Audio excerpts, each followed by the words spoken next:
भारत के नए कानून को कोतवाली में जागरूकता गोष्ठी का हुआ आयोजन।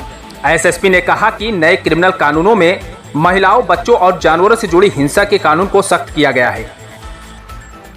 देश में अब से सभी नई एफआईआर भारतीय न्याय संहिता बीएनएस के तहत दर्ज की जाएगी।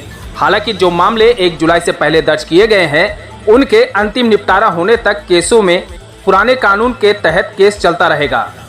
नए कानून में अब हत्या करने पर धारा 302 नहीं 101 लगेगी। धोखाधड़ी के धारा 420 के स्थान पर अब 318 हो गई है। दुष्कर्म की धारा 376 नहीं, अब धारा 63 में मुकदमा दर्ज होगा।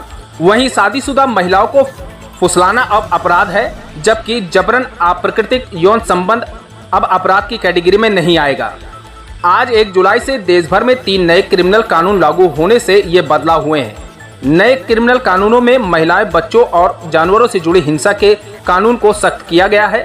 इसके अलावा कई प्रोपोजल बदलाव भी हुए हैं, जैसे घर बैठकर एफआईआर दर्ज कराकर तीसरे दिन अपनी इंफॉर्मेशन रिपोर्ट की कॉपी प्राप्त कर सकेंगे। अयोध्या थाना कोतवाली इनायतनगर परिसर में आज सोमवार को इन नए कानूनों की जानकारी के लिए गोष्ठियों का आयोजन किया गया। गोष्ठियों में क्षेत्र के संभ्रांत लोगों के साथ क्षेत्र की महिलाओं को इन नए कानूनों की जानकारी गोष्ठी में दी गई। गोष्ठी में वरिष्ठ पुलिस अधीक्षक राजकरण नैयर ने इन बदलाव के बारे में बताया। नए कानून क्या है, सजा जुर्म को लेकर क्या बदलाव है, यह सब बताया। फिलहाल देखिए ये खास खबर। वीडियो को लाइक, शेयर और चैनल को सब्सक्राइब जरूर करें। धन्यवाद।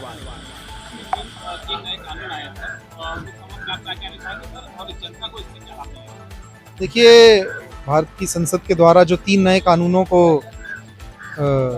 कानून जो पारित किए गए हैं, उनको अमल में लाने की दिनांक 1 जुलाई निर्धारित की गई थी। और आज वह तीनों नए कानून जो हैं, जो हमारी भारतीय न्याय संहिता, भारतीय नागरिक सुरक्षा संहिता एवं भारतीय साक्ष्य अधिनियम से जुड़े तीनों जो हमारे कानून हैं, उनको आज से हम उसको अमल में ला रहे हैं। आज से जो भी हमारे यहाँ पे मुकदमे पंजीकृत होंगे, जो कि 1 जुलाई के बाद से पंजीकृत, जो जिनकी घटना दिनांक 1 जुलाई से बाद की है, वह सभी नए कानूनों के तहत पंजीकृत किए जाएंगे।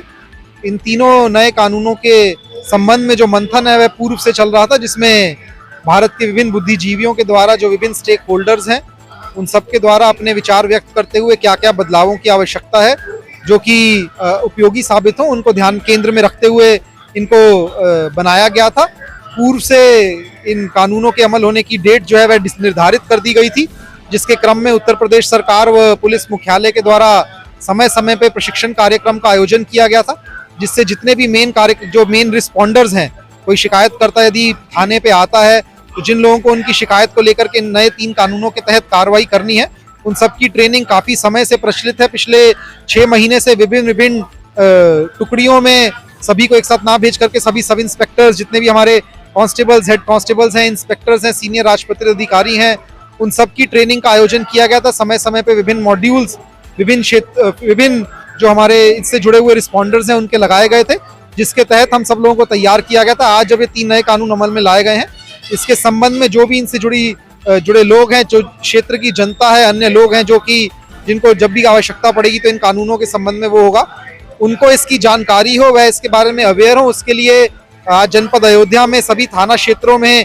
कैंप्स का आयोजन करके, सेमिनार्स का आयोजन करके, कॉन्क्लेव्स का आयोजन करके लोगों को इस संबंध में जागरूक किया जा रहा है। और भविष्य में भी चाहे डीएलएसए के माध्यम से, नहीं तो उत्तर प्रदेश पुलिस के माध्यम से विभिन्न ऐसे कैंप्स लगाए जाएंगे, जिससे जन जागरूक को इसके संबंध में अवेयर किया जाए, उनको उनके अधिकारों के बारे में बताया जाए, और कैसे जो नए 3 कानून हैं, जो संविधान की मूल भावनाओं को नजर में रखते हुए बनाए गए हैं, एक न्याय केंद्रित व्यवस्था के लिए ये तीनों कानून बनाए गए हैं, उसमें जनता के अधिकार जो हैं, जो उनके हक हैं, जो उनको दिए गए हैं, उन राइट्स के बारे में उनको बताया जाए। इसी उद्देश्य से आज ये कैंप का आयोजन किया गया है।